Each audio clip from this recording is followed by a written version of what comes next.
ಜರ್ಮನಿಯ ಮ್ಯೂನಿಕ್ನಿಂದ Prajwal ticket booking ವಿಚಾರಕ್ಕೆ ಸಂಬಂಧಪಟ್ಟಂತೆ ಅಪ್ಡೇಟ್ಸ್ ಲಭ್ಯವಾಗಿದೆ. ನಾಳೆ ಮಧ್ಯಾಹ್ನ 12:05ಕ್ಕೆ ಪ್ರಜ್ವಲ್ ರೇವಣ್ಣ ಹೊರಡ್ತಾರೆ. ತಡರಾತ್ರಿ 12:30ಕ್ಕೆ ಬೆಂಗಳೂರಿನ ಏರ್ಪೋರ್ಟ್ಗೆ ಬಂದಿಳಿತಾರೆ ಪ್ರಜ್ವಲ್. ಕೆಂಪೇಗೌಡ ಏರ್ಪೋರ್ಟ್ಗೆ ಬಂದಿಳಿಯಲಿದ್ದಾರೆ ಪ್ರಜ್ವಲ್ ರೇವಣ್ಣ. ಸುಮಾರು 32 ಕೆಜಿಯ 2 ಬ್ಯಾಗ್ ಸಹಿತ ಪ್ರಜ್ವಲ್ ಅವರು ವಿದೇಶದಿಂದ ಆಗಮಿಸ್ತಾ ಇದ್ದಾರೆ. ಮತ್ತೆರಡು ಚಿಕ್ಕ ಬ್ಯಾಗ್ಗಳನ್ನು ತರ್ತಿರೋದ್ರ ಬಗ್ಗೆ ಮಾಹಿತಿ ಲಭ್ಯವಾಗ್ತಿದೆ. ಪ್ರಜ್ವಲ್ ಬುಕ್ ಮಾಡಿರೋ ಫ್ಲೈಟ್ ಟಿಕೆಟ್ನಲ್ಲಿ ಈ ಬಗ್ಗೆ ಮಾಹಿತಿ ಇದೆ. ಪ್ರಜ್ವಲ್ ಟಿಕೆಟ್ನಲ್ಲಿ ಇಮೇಲ್ ಮತ್ತು ಅವರ ಮೊಬೈಲ್ ನಂಬರ್ ಮಿಸ್ಸಿಂಗ್ ಇದೆ. ಲುಫ್ತಾನ್ಸ್ ಏರ್ಲೈನ್ಸ್ ಮೂಲಕ ಪ್ರಜ್ವಲ್ ಟಿಕೆಟ್ ಬುಕ್ ಆಗಿದೆ. ಬಿಸಿನೆಸ್ ಕ್ಲಾಸ್ ಟಿಕೆಟ್ ಬುಕ್ ಮಾಡಿದ್ದಾರೆ ಪ್ರಜ್ವಲ್. ಶುಕ್ರವಾರ 10 ಗಂಟೆಗೆ ಎಸ್ಐಟಿ ಮುಂದೆ ನಾನು ಹಾಜರಿರ್ತೀನಿ ಅನ್ನುವಂತಹ ಸ್ಟೇಟ್ಮೆಂಟ್ ಅನ್ನ ನೀಡಿದ್ರು. 1 ತಿಂಗಳ ಬಳಿಕ ಅವರು ಪ್ರತ್ಯಕ್ಷ ಆದ್ರು. ಅದಾದ ನಂತರ ಈಗ ಅವರು ಬರುವಂತಹ ತಯಾರಿಯನ್ನ ನಡೆಸ್ತಾ ಇದ್ದಾರೆ. ಮತ್ತೊಂದು ಕಡೆ ಎಸ್ಐಟಿ ಅಧಿಕಾರಿಗಳು ಕೂಡ ಅವರು ಬಂದ ತಕ್ಷಣ ಅವ್ರನ್ನ ಅರೆಸ್ಟ್ ಮಾಡೋದಕ್ಕೂ ಕೂಡ ಅವರವರ ತಯಾರಿಯನ್ನ ನಡೆಸ್ಕೊಳ್ತಾ ಇದ್ದಾರೆ. ಈಗ 4ನೇ ಸಲ ಇದು ಪ್ರಜ್ವಲ್ ರೇವಣ್ಣ ಅವರು ಟಿಕೆಟ್ ಬುಕ್ ಮಾಡಿರೋದು. ಈ ಹಿಂದೆ ಮ್ಯೂನಿಕ್ನಿಂದಲೂ ಕೂಡ ಟಿಕೆಟ್ ಬುಕ್ ಮಾಡಿದ್ರು, ದುಬೈನಿಂದಲೂ ಕೂಡ ಟಿಕೆಟ್ ಬುಕ್ ಮಾಡಿದ್ರು. ಹಾಗಾದ್ರೆ ಅದು ಯಾಮಾರಿಸೋ ಕೆಲಸ ಆಗ್ತಿತ್ತಾ ಅನ್ನುವಂತಹ ಪ್ರಶ್ನೆ ಕೂಡ ಮೂಡ್ತಾ ಇತ್ತು. ಕನ್ಫ್ಯೂಸ್ ಮಾಡುವಂತಹ ಕೆಲಸ ಮಾಡ್ತಾ ಇದ್ರ ಪ್ರಜ್ವಲ್ ಅನ್ನುವಂತಹ ಪ್ರಶ್ನೆ ಕೂಡ ಮೂಡ್ತಿತ್ತು. ಈ ಟಿಕೆಟ್ ನೋಡಿಯೂ ಕೂಡ ಹಾಗೆ ಅನ್ನಿಸ್ತಾ ಇತ್ತೇನೋ. ಬಹುಶಃ ಪ್ರಜ್ವಲ್ ಅವರು ವಿಡಿಯೋ ಮಾಡಿ ಕಳುಹಿಸದೇ ಇದ್ದಂತಹ ಸಂದರ್ಭದಲ್ಲಿ ಅವರು ಬಂದು ವಿಡಿಯೋ ಮೂಲಕ ನಾನು ಬರ್ತಾ ಇದ್ದೀನಿ, ಶುಕ್ರವಾರ ಎಸ್ಐಟಿ ಮುಂದೆ ಹಾಜರಿರ್ತೀನಿ, ತಮ್ಮ ಕಾರ್ಯಕರ್ತರಿಗೆ, ತಮ್ಮ ಮನೆಯ ದೊಡ್ಡವರಿಗೆ, ಸೊ ಎಲ್ರಿಗೂ ಕೂಡ ಕ್ಷಮೆಯನ್ನ ಕೇಳಿದ್ರು. ರಾಜಕೀಯ ಪಿತೂರಿ ಅನ್ನುವಂತಹ ಅಲಿಗೇಷನ್ ಕೂಡ ಮಾಡಿದ್ರು.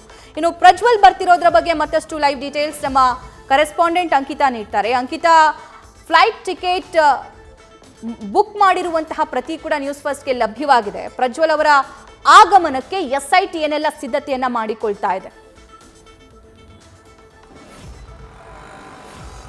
ಸಭಾ ಪ್ರಜ್ವಲ್ ರೇವಣ್ಣ ಅತ್ಯಾಚಾರ ಆರೋಪ ಪ್ರಕರಣಕ್ಕೆ ಸಂಬಂಧಪಟ್ಟಂತೆ ಈಗಾಗಲೇ ಎಸ್ಐಟಿ ಅಧಿಕಾರಿಗಳು ಬೇರೆ ಬೇರೆ ಆಯಾಮದಲ್ಲಿ ತನಿಖೆಯನ್ನ ಮಾಡೋದಕ್ಕೆ ರೆಡಿಯಾಗಿದ್ದಾರೆ.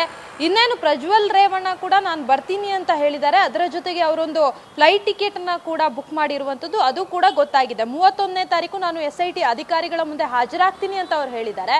ಆದರೆ ಆ ಒಂದು ವಿಡಿಯೋಗೆ ಸಂಬಂಧಪಟ್ಟಂತೆ ಈಗಾಗಲೇ ಸಾಕಷ್ಟು ಮಾಹಿತಿಯನ್ನು ಪಡ್ಕೊಳ್ಳುವಂತಹ ಕೆಲಸವನ್ನ ಕೂಡ ಅಧಿಕಾರಿಗಳು ಮಾಡ್ತಾ ಇದ್ದಾರೆ. ಅದನ್ನ ಹೊರತುಪಡಿಸಿ ಎಸ್ಐಟಿ ಅಧಿಕಾರಿಗಳು ಯಾವ ರೀತಿಯಾಗಿ ವಿಚಾರಣೆಯನ್ನ ಮಾಡ್ತಾರೆ ಅನ್ನೋದನ್ನ ನೋಡ್ತಾ ಹೋದ್ರೆ ಪ್ರಜ್ವಲ್ ರೇವಣ್ಣ ಅವರು ಬೆಂಗಳೂರು ಏರ್ಪೋರ್ಟ್ಗೆ ಬರ್ತಾ ಇದ್ದಂಗೆ ಅವರನ್ನ ವಶಕ್ಕೆ ಪಡೆಯುವಂತಹ ಕೆಲಸವನ್ನ ಎಸ್ಐಟಿ ಅಧಿಕಾರಿಗಳು ಮಾಡ್ತಾರೆ. ವಶಕ್ಕೆ ಪಡೆದ ಬಳಿಕ ಅವರಿಗೆ ಮೆಡಿಕಲ್ ಚೆಕಪ್ ಅನ್ನ ಮಾಡ್ತಾರೆ. ಅದಾದ ಬಳಿಕ ನ್ಯಾಯಾಧೀಶರ ಮುಂದೆ ಅವರನ್ನ ಪ್ರೊಡ್ಯೂಸ್ ಮಾಡಿ ಮತ್ತೆ ಕಸ್ಟಡಿಗೆ ಕೇಳ್ತಾರೆ. ಕಸ್ಟಡಿಗೆ ಪಡೆದ ಬಳಿಕ ಪ್ರಜ್ವಲ್ ರೇವಣ್ಣ ಅವರನ್ನ ಅಧಿಕಾರಿಗಳು ವಿಚಾರಣೆ ಮಾಡ್ತಾರೆ. ಅಂದ್ರೆ ಅವರು ಏನಾದ್ರೂ ಅವರ ಮೇಲಿದ್ದಂತಹ ಆರೋಪಗಳನ್ನ ಒಪ್ಪಿಕೊಂಡೇ ಆದಲ್ಲಿ ಬೇರೆ ರೀತಿಯ ಒಂದು ವಿಚಾರಣೆಯನ್ನ ಮಾಡ್ತಾರೆ. ಅಂದ್ರೆ ಸ್ಥಳ ಮಹಜರು ಮಾಡಬೇಕಾಗುತ್ತೆ. ಜೊತೆಗೆ ಈಗಾಗಲೇ ಸಂತ್ರಸ್ತ ಮಹಿಳೆಯರು ಏನಿದ್ದಾರೆ ಅವರು ಕೊಟ್ಟಿರುವಂತಹ ಹೇಳಿಕೆಯನ್ನ ಆಧರಿಸಿ ಎಲ್ಲಿ ಅತ್ಯಾಚಾರವನ್ನ ಮಾಡಿದ್ರು ಅಥವಾ ಇವ್ರ ಮೇಲೆ ಬಂದಿರುವಂತಹ ಆರೋಪಗಳೇನಿದೆ ಅದಕ್ಕೆ ಸಂಬಂಧಪಟ್ಟಂತೆ ಸ್ಥಳ ಮಹಜರನ್ನ ಕೂಡ ಮಾಡ್ತಾರೆ. ಹಾಗಾಗಿ ಪ್ರಜ್ವಲ್ ರೇವಣ್ಣ ಅವರನ್ನ ವಿಚಾರಣೆ ಮಾಡೋದಕ್ಕೆ, ಎಂಕ್ವೈರಿ ಮಾಡೋದಕ್ಕೆ ಈಗಾಗಲೇ ಎಸ್ಐಟಿ ಅಧಿಕಾರಿಗಳು ಎಲ್ಲಾ ರೀತಿಯ ತಯಾರಿಯನ್ನ ಮಾಡ್ಕೊಂಡಿರುವಂಥದ್ದು. ಇನ್ನು ಅವರ ಮೇಲೆ ಕೇಳಿ ಬಂದಿರುವಂತಹ ಆರೋಪಕ್ಕೆ ಸಂಬಂಧಪಟ್ಟಂತೆ ಏನಾದ್ರೂ ಆ ಆರೋಪವನ್ನ ಅವರು ತಳ್ಳಿ ಹಾಕಿದ್ರೆ ಅದ್ರ ಯಾವ ರೀತಿಯಾಗಿ ತನಿಖೆಯನ್ನ ಮಾಡಬೇಕು ಅನ್ನೋದ್ರ ಬಗ್ಗೆಯೂ ಕೂಡ ಈಗಾಗಲೇ ಅಧಿಕಾರಿಗಳು ಸಿದ್ಧತೆಯನ್ನ ಮಾಡ್ಕೊಂಡಿರುವಂಥದ್ದು. ಇನ್ನು ಸಾಕ್ಷಿಗಳನ್ನ ನಾಶಪಡಿಸಬಾರ್ದು ಅನ್ನೋ ಕಾರಣಕ್ಕೆ ಈಗಾಗಲೇ ಸಂತ್ರಸ್ತ ಮಹಿಳೆಯರೇನಿದ್ದಾರೆ, ಹೈ ವಿಟ್ನೆಸ್ ಅಂತ ಏನ್ ಹೇಳಲಾಗ್ತಾ ಇದೆ, ಅವ್ರಿಗೂ ಕೂಡ ಪೊಲೀಸರು ಬಿಗಿ ಭದ್ರತೆಯನ್ನ ಕೊಡ್ತಾ ಇದ್ದಾರೆ. ಇನ್ನು ಪ್ರಮುಖವಾಗಿ ಏನು ಅಂತಂದ್ರೆ ಬಿಸಿನೆಸ್ ಕ್ಲಾಸ್ ಅಡಿ ಈಗಾಗಲೇ ಫ್ಲೈಟ್ ಅನ್ನ ಕೂಡ ಪ್ರಜ್ವಲ್ ರೇವಣ್ಣ ಅವರು ಬುಕ್ ಮಾಡಿದ್ದಾರೆ. ಅವ್ರು ಏನು ಬೆಂಗಳೂರು ಏರ್ಪೋರ್ಟ್ಗೆ ಬಂದಿಳಿತಾರೆ ತಕ್ಷಣ ಅವರನ್ನ ವಶಕ್ಕೆ ಪಡೆಯುವಂತಹ ಕೆಲಸವನ್ನ ಅಧಿಕಾರಿಗಳು ಮಾಡ್ತಾರೆ. ಈ ಹಿಂದೆ ಅಂದ್ರೆ 2 ಬಾರಿ ಅವರು ಫ್ಲೈಟ್ ಟಿಕೆಟ್ ಅನ್ನ ಬುಕ್ ಮಾಡಿ ಕ್ಯಾನ್ಸಲ್ ಮಾಡಿದ್ರು.